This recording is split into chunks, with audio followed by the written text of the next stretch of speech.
Burger King is known for two things, the Whopper and the Flame Grill. Two things that made them the second biggest burger chain on earth. Two things that separated them from every other fast food chain in America. But here's what Burger King has never told you. They didn't invent either of them. The Whopper was copied, the Flame Grill was created out of frustration, and the entire company built on a blueprint stolen directly from another company. Every single idea that made Burger King great was stolen from other companies. So how did a business built entirely on stolen ideas become a billion-dollar empire?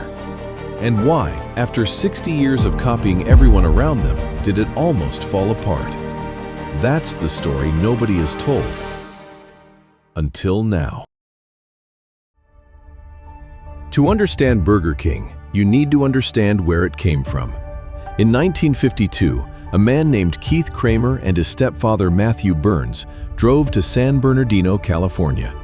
They had heard about a burger stand run by two brothers that was making a lot of money. They wanted to see it for themselves. What they found was McDonald's. The kitchen ran like a factory. Everything was fast. Everything was cheap. There were crowds of people. They didn't just admire it. They went home and tried to copy it. They found two machines, a milkshake maker and a broiler oven. They rented a building in Jacksonville, Florida, and opened a restaurant they called Insta Burger King. It was McDonald's, with different branding, worse machines, and two thieves. The machines broke down almost every day. The burgers cost 18 cents when McDonald's charged 15, and almost nobody came. Keith and Matthew started selling franchises to anyone willing to pay. Most people looked at the broken machines and empty parking lots and walked away. But one man didn't. A young entrepreneur named David Edgerton saw the same thing Ray Kroc saw when he first walked into McDonald's. Not what the restaurant was, what it could become. He bought the rights to open his own Insta Burger King in Miami. Same broken machines, same empty car park, same prices. But David believed in the idea enough to bet everything on it. The only problem, he had no money to bet on. James McLemore was born in New York in 1926 into a comfortable family. Then in 1929, he grew up in an uncomfortable family. His father lost everything. His mother was sent away. He was only 7 years old. In 1943, he attended Cornell University with $11 in his pocket. He graduated 4 years later, spent 7 years working his way through the restaurant industry, and eventually opened a restaurant in Miami called the Brickell Bridge. It was enough to pay the bills. In 1954, David walked into the restaurant looking for a business partner. David had a Burger King store in Miami that was losing money. James found out exactly how much when David handed him a peach basket stuffed with crumpled receipts as his financial records. The store was running at a 56% loss. Any sane person would have walked away.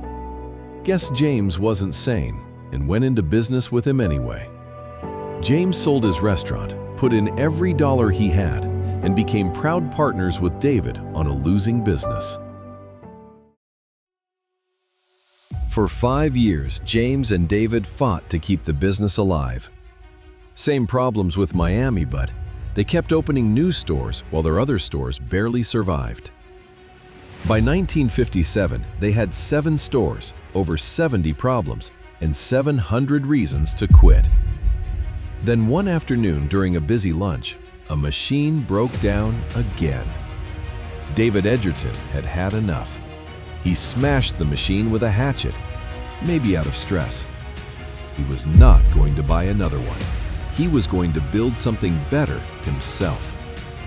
3 weeks in the garage, and he built something nobody else had.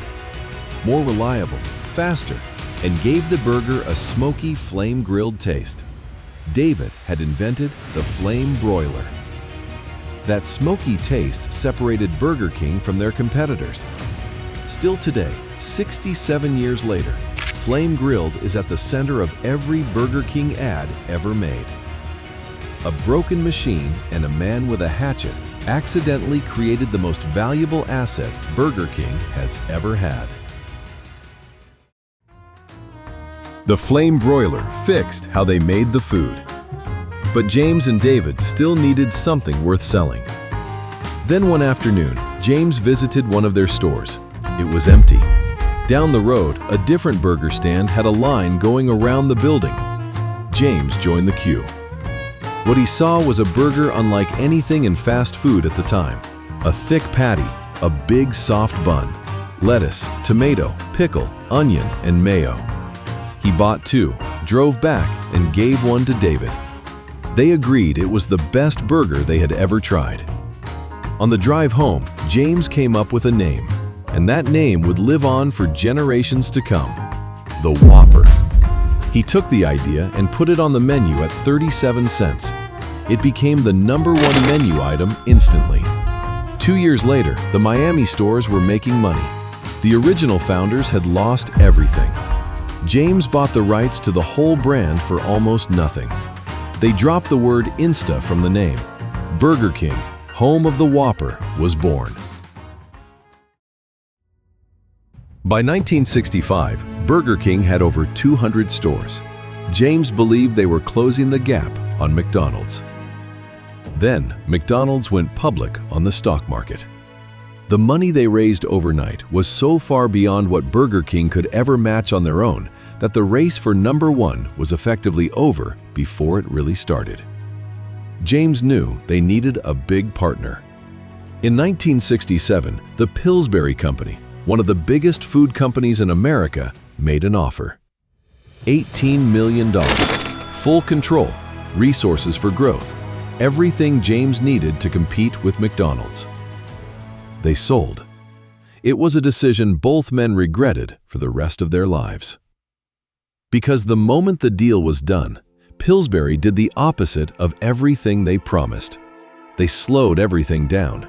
They got involved in decisions they had no business making. While McDonald's opened a new store every single day, Burger King fell further and further behind. David quit in 1969, the man who built the flame broiler. Gone. James stayed 5 years because his contract said he had to. Then he walked away too. The two men who built everything handed it to a company that did not care enough to protect it. What followed was 50 years of being passed around like a dog. A British company bought them, then merged with a beer company, then a private equity firm, then a Brazilian investment group who were known for one thing: cutting costs hard and fast. In 2014, Burger King merged with Tim Hortons to create Restaurant Brands International, a holding company that owned both brands and answered to investors. The founders had built Burger King on one simple idea: make a great burger at a fair price and people will keep coming back.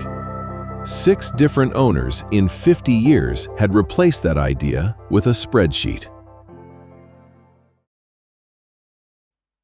By 2023, Burger King was in serious trouble. The average Burger King restaurant made around $1.6 million a year.